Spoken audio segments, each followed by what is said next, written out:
Grindr is the most popular gay dating application in the Western Hemisphere. But do you know about its history? Did you, for instance, know that it was briefly owned by a Chinese company, and there were such a strong concern about data protections that US government got involved? Or did you know that there are multiple lawsuits against Grindr for sharing your user information with third parties? If you want to know more, listen up. So hey, my name is Milan.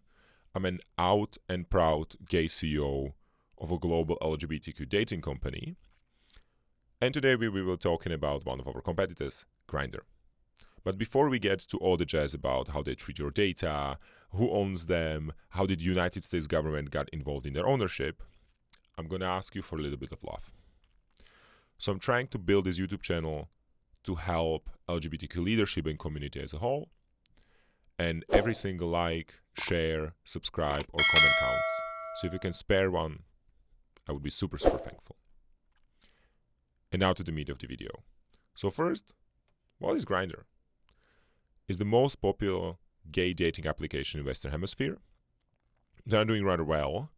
The last quarter that they reported, quarter 3 2023, they made $70 million in revenue. They are growing, and they are big on European and US markets. I think they are a little bit smaller on the developing markets. For instance, they are banned in Turkey, right? So they are not operating on the market at all.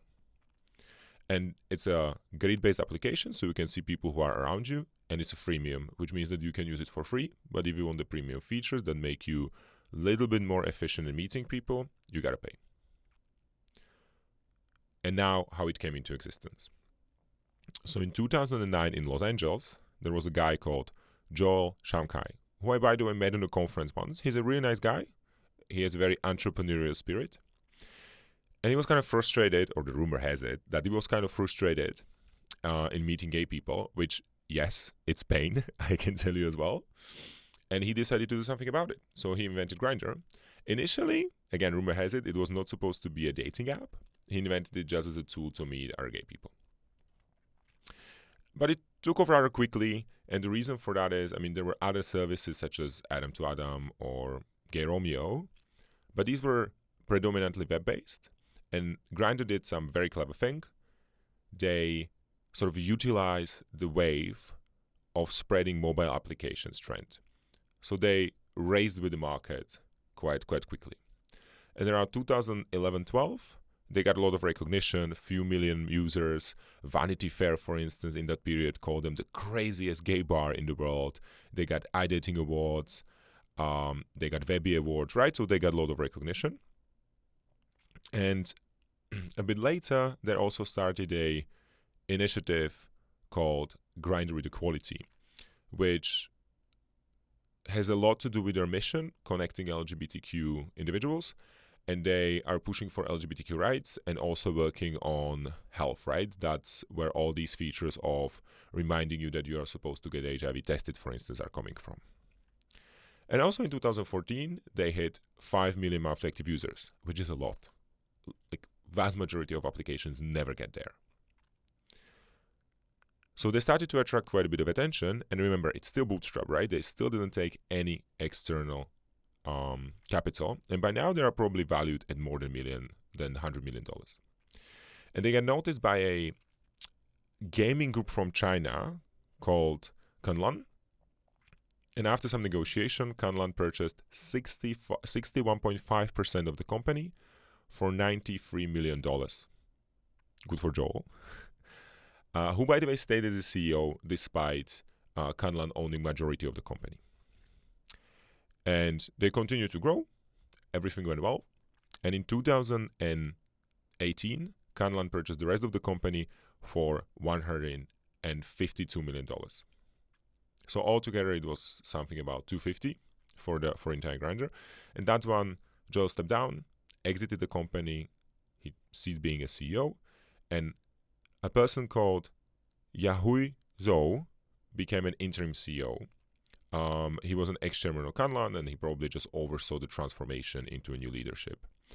After a short period of time, Scott Chen, who was an ex-CTO of Grindr, became a CEO of the company. And roughly in this time, around 2018 and 19, there started to be a lot of scrutiny about data protection. So first of all, remember that Grindr has very sensitive information. For people who are using Grindr, they know what I mean. And I don't necessarily mean your nudes. I mean, yes, they have them. But I would hope they don't share them. But they have information about your sexual orientation. They have information about your health. When were you vaccinated against monkeypox, for instance? What's your HIV status? When were you tested last time? And a lot of sort of sensitive information about your sexual behavior. And I mean, Grindr has a lot of other dating applications. We don't do it, but I mean, it's kind of usual on the market. They sell the data to third parties to introduce another revenue stream, another way how to monetize their business, right? And there started to be a lot of scrutiny around this, because it's one thing to sell information that is anonymized, and it's other thing to sell information about your sexual orientation and your sexual health. That is very sort of highly protected data type. And I know because we did a research on that in my company recently, and you need to do crazy things, especially in European Union, in order to protect this data. You need to have explicit consent. You can barely share it. Even in terms of storing, you need like special sort of security methods. So it's a serious thing. It's heavily regulated, and it seems that there were certain questions about how Grindr is handling this data, right?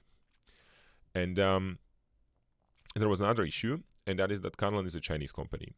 And that even escalated the scrutiny about data, because US government realized that, we have this super sensitive information that in China is accessible for Chinese secret services, and they can essentially survey our users because they know their location, they know a lot about their behavior.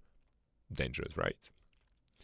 And sort of the combination of these two things created a lot of pressure of Canlan, which led to the event in 2020 when they were forced to sell the company. They sold it for $608 million. I mean, Crimea River, they still made quite a handsome buck in the 2 years that they held Grindr. And they sold it to a company called Vicente Acquisition LLC. And this is no longer a Chinese-owned company. So United States was satisfied. The scrutiny with data continued a bit, but at least it wasn't accessible to Chinese government anymore. And of course, the CEO changed. Jeff Bonforte became the CEO of Grindr in 2020. He used to be kind of a heavy hitter at Yahoo. So again, experienced executive. And it continued for 2 years. Until in 2022, George Arison became a CEO. Again, out and proud leader, ex-founder of Shift, which is this service of an online marketplace where people would trade, for instance, used cars. And the company went public, which is really interesting because as far as I know, correct me in the comment section, but as far as I know, this was the first product that exclusively served LGBTQ community that went public. It was a huge celebration, right? They even opened the New York Stock Exchange, like ringing the bell, and now it's a publicly traded company. I actually own some of their shares, and right now they are doing rather well. They are growing 35 to 40% in terms of revenue, and they are worth $1.5 billion. So with that growth, they are quite quickly going to get to $2 billion. They're doing really well. And the last thing that I know is that, first of all, they had this huge scrutiny, right? Because they used to be, after COVID, quite distributed company. So there would be a lot of people that would work from abroad or remotely. And they implemented the policy to all of them, 150, 200 employees, essentially saying, yo, you have to work from the office. If you don't work from the office, I'm sorry, but we will have to part ways. And they parted ways with almost half of their staff. So that was kind of aggressive, and there were a few lawsuits against this because it's rather aggressive, and it was also applied to people who were hired to work remotely, which is a bit funny, and it's like kind of an odd decision. And they still have some cases against them regarding the data protection. I think they're just actually like a year and a half ago lost the case for like $6 to $8 million in Norway for the data protection. So this is still going on. This is still an issue for them. And recently they entered the market of web-based applications. So they released the Grindr web, which I didn't like that much, but I mean, maybe some people like to date from their MacBooks. And they announced an AI wingman, which I don't know what it's going to do. It's probably just going to send 150 hey messages to all the people that are around. But anyways, they're betting on AI and markets like it.